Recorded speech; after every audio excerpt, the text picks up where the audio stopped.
কথা বুঝে আসছে?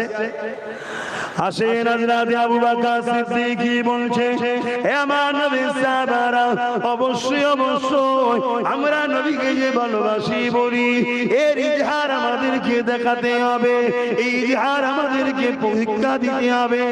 আমি মুসাইলামাতুল কাজ্জাবের কাছে যাব, তাকে বুঝাবো, সে যদি পরিবর্তন হয়ে যায়, তওবা যদি করে নেয়, সে যদি নিজের কথা থেকে ফিরে আসে, তাহলে আলাদা কথা। আমি আবু বকর আমার নবীর খতমে নবুয়তের ইজ্জতের জন্য আমি আমার জান দিতেও রাজি হয়ে আছি। এ যুবকেরা, তরুণরা, বাপেরা, আল্লাহ নবী সাহাবী হযরত আবু বকর সিদ্দিকের কথা শুনে সঙ্গে সঙ্গে 10,000 যুবক সাহাবী তৈরি হয়ে যায়। 10,000 যুবক সাহাবারা তিনারা বলতে লাগলেন, ও হযরত আবু বকর, আপনার সাথে আমরাও যেতে রাজি আছি। হযরত আবু বকর সাথে করে নিয়ে মুসাইলামাতুল কাজ্জাব 10,000 আমরা যতবার জিতেছি সংখ্যা কমে জিতেছি, আমরা যতবার জিতেছি সংখ্যা কমে জিতেছি। আমার অনেক ভাইয়েরা বলে এক হয়ে যাও, এক হয়ে যাও। আমারও বক্তব্য এক হয়ে যাও, এক হয়ে যাও, কিন্তু সেন্টারটা কি? সেন্টারটা কি? সেন্টার হলো মুহাম্মদুর রাসূল সাল্লাল্লাহু আলাইহি ওয়াসাল্লাম। আসো নবীর জন্য আমরা এক হয়ে যাই, ওটা হলো আমাদের সেন্টার। আর নবীকে সেন্টার বানিয়েছে কে? এটা সবসময় মাথায় রাখবেন, সবকিছুর উপরে মাথায় রাখবেন আল্লাহ হলেন মালিক, তাহলে কোনো সমস্যা নেই। হযরত আবু বকর সিদ্দিক 10,000 সাহাবা হুজুরদেরকে নিয়ে মুসাইলামাতুল কাজ্জাবের বাড়ি চলে গেলেন।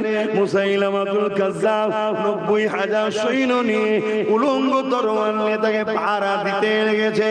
হযরত আবু বকর সিদ্দিক মুসাইলামাতুল কাজ্জাবকে যে বলতে লাগলো, এ মুসাইলামাতুল কাজ্জাব, তুমি কেন কোরআনের বিরোধী করেছো? কোরআন যেখানে জানিয়ে দিয়েছে, মা কানা মুহাম্মাদুন আবা আহাদিম মির রিজালিকুম ওয়ালাকিন রাসূলুল্লাহ ওয়া খাতামান নবিয়্যিন, নবী হলো শেষ নবী। তাহলে সেই জায়গায় কেন তুমি নিজেকে খতমে নবুয়তের উপরে আঘাত দিয়ে নিজেকে কেন নবী দাবি করেছো? আল্লাহ নবী যেখানে জানিয়ে দিয়েছে আনা খাতিমুন নবী, আমি শেষ নবী, কেন তুমি নিজেকে নবী দাবি করেছো? এই মুসাইলামাতুল কাজ্জাব, তুমি এই কথা থেকে নিজেকে ফিরিয়ে নাও, তুমি বলো আমি ভুল করেছি, এই কথাকে উইথড্র করে নাও। মুসাইলামাতুল কাজ্জাব আবু বকর সিদ্দিকের কোনো কথাই কান দিচ্ছে না।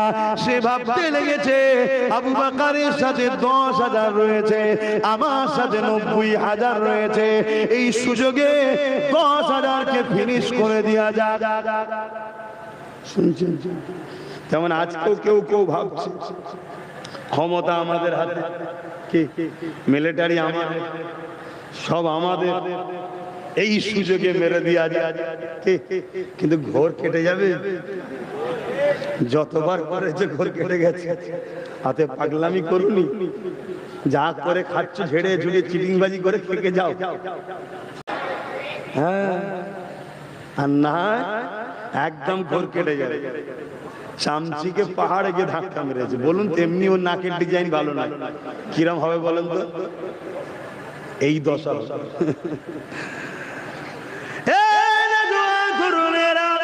মুসাইলামাতুল কাজ্জাব আর কোনো কথা না শুনে ইশারা করে দিল তার জালিম বাহিনীকে।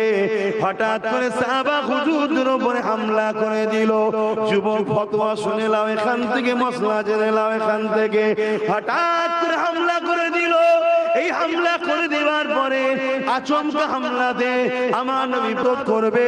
100 বছর ইবাদত, কোরআন নাজিল হয়েছে, কোরআন নাজিল হয়ে ওই রাতের মাকামে তো হয়েছে। আর এই মাদ্রাসাতে সেই কোরআন পড়ানো হয়, তাহলে এই মাদ্রাসার সম্মান মর্যাদা আছে না নাই? আর যারা এই মাদ্রাসাকে মহব্বত করবে, কোরআনিয়া শিক্ষাকে পিয়ার করবে, তাদেরও আল্লাহ পাকের কাছে সম্মান মর্যাদা আছে না নাই? এখানে আর একটা কথা জানিয়ে দিই, যদি লাইলাতুল কদরে কোরআন নাজিল হওয়ার জন্য এক রাত্রি ইবাদত 100 বছর বা 1000 মাসে ইবাদতে নেকি যদি হতে পারে, তাহলে যে রাত্রির পর সবে সাদেকে আমার রাসূলুল্লাহ এসেছিলেন, ওই রাতটা আল্লাহ পাকের কাছে কতটা বড় নিয়ামত। কারণ নবী হলেন কোরআনের সাহেব। নবী যদি না আসতো কোরআন আমরা পেতাম না, নবী যদি না আসতো দ্বীন আমরা পেতাম না, নবী যদি না আসতো শরীয়ত আমরা পেতাম না। নবীকে যদি আল্লাহ না বানাতে আদম থেকে শুরু করে কাউকে বানাতেন না। সেই নবী পাক যে রাত গিয়ে শুভে সাদেকের সময় এসেছে, ওই রাত আমরা বলেছে হাজার কদরের থেকেও বড় রাত হলো ঈদে মিলাদুন নবীর রাত।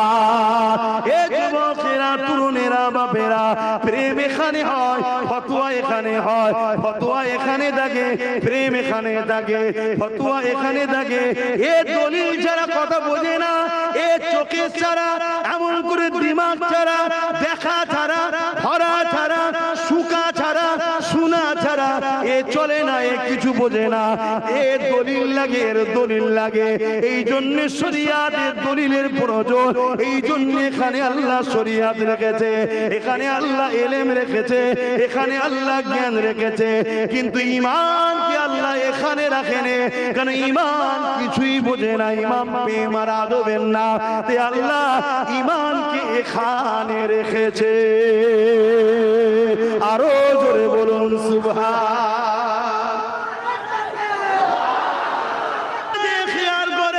আসো আমার নবীর একটু মিলাদের আলোচনা করে নি। কেন মিলাদের আলোচনা করতেই হবে? আল্লাহ পাক কোরআনের মধ্যে জানিয়ে দিলে কুল বিফাদিলিল্লাহি ওয়া বিরহমাতিহি ফাবিযালিকা ফালিয়াফরাহু ওয়া কাবলাম কুল মা মানা ফরমাইয়ে নবীকে আল্লাহ বললেন আপনি বলুন বিফাদিলিল্লাহি ওয়া বিরহমাতিহি, আল্লাহর ফজল পে ও রহমত পে ফাবিযালিকা ফালিয়াফরাহু, দুনিয়ার মানুষ যেন খুব আনন্দ খুশি বানায়। আল্লাহ পাক নিজে জানিয়েছে আমার ফজল পে, আমার রহমত পে খুশি বানা। নবীর থেকে বড় ফজল আর কিছু না, নবীর থেকে বড় রহমত আর কি হতে পারে? এই যুবকেরা, সূরা আম্বিয়ার মধ্যে আল্লাহ জানিয়ে দিলে ওমা আরসালনাকা ইল্লা রাহমাতাল লিল আলামিন, আল্লাহ বললেন রহমত পে খুশি বানা। আর নবী পাঠিয়ে আল্লাহ বলছে মুহাম্মদ রাসূলকে আমি তামাম আলমের জন্য দয়া করে পাঠিয়েছি। এ যুবকেরা, আমার নবী পাক হলেন আল্লাহর বড় ফজল। আল্লাহ কোরআনের মধ্যে জানিয়ে দিলে এ দুনিয়ার মানুষেরা লাকাদ মান্নাল্লাহু আলাল মুমিনিনা ইয বাআসা ফীহিম রাসূলা, সমস্ত নবী আল্লাহর পক্ষ থেকে নিয়ামত। কিন্তু কোন নবী পাঠিয়ে আল্লাহ বলেন আমি ihsan করেছি, দয়া করেছি। কিন্তু আমার রাসূলুল্লাহকে পাঠিয়ে আল্লাহ কোরআনে জানালে হে মুমিন মুমিনারা, আমি আল্লাহ তোমাদের উপরে মুহাম্মদ রাসূলকে পাঠিয়ে বড় ihsan দয়া করলাম। এই জন্য तमाम পৃথিবীর আহলে সুন্নাত ওয়াল জামাত সুন্নি মানুষেরা নবীর মিলাদুন নবীকে ঈদে মিলাদুন নবীর মাহফিল হিসাবে বানায়। কারণ নবী মুমিনদের জন্য নিয়ামত, তাই নবী পেয়ে আমরা ধন্য হয়েছি, তাই আমরা নবীর মিলাদের মাহফিল বানাই। আর একটু আগিয়ে চলে আল্লাহ পাক কোরআনের মধ্যে জানালে ওয়াম্মা বিনিমাতি রাব্বিকা ফাহাদ্দিস, এ দুনিয়ার মানুষেরা আমার নিয়ামত পেয়ে তাহাদিস করো, প্রচার করো, প্রচার করো। আমার আল্লাহ পাক, নবী পাক আমার আল্লাহ পাকের সবথেকে বড় নিয়ামত। আল্লাহ নিয়ামত পেয়ে তাহাদিস করতে বলছে, চর্চা করতে বলছে, আলোচনা করতে বলছে। এই আল্লাহর সবথেকে বড় নিয়ামত হলো নবী। তাই সারা বছর নবীর আলোচনা হবে, হওয়াটাই দরকার। কিন্তু এই মাসে নবী আল্লাহর নিয়ামতটা এসেছে, আশার আলোচনাটা এই মাসে বেশি বেশি হয়।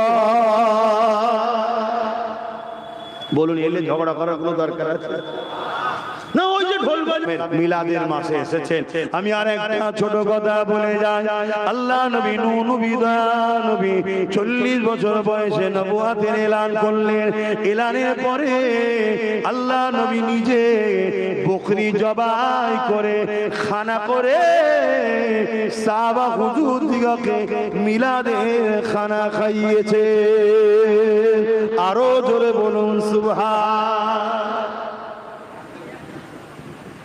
জি বলবো শুনবেন একটু হাত তোলেন মাশাআল্লাহ একটু তাকবীর দেন নারে তাকবীর সাইয়্যিদি ও মুর্শিদি লম্বা লম্বা হাত তোলেন সাইয়্যিদি ও মুর্শিদি সাইয়্যিদি ও মুর্শিদি সাইয়্যিদি ও মুর্শিদি আই লাভ সাল্লাল্লাহু আলাইহি ওয়াসাল্লাম দরুদ শরীফ আল্লাহুম্মা সাল্লি আলা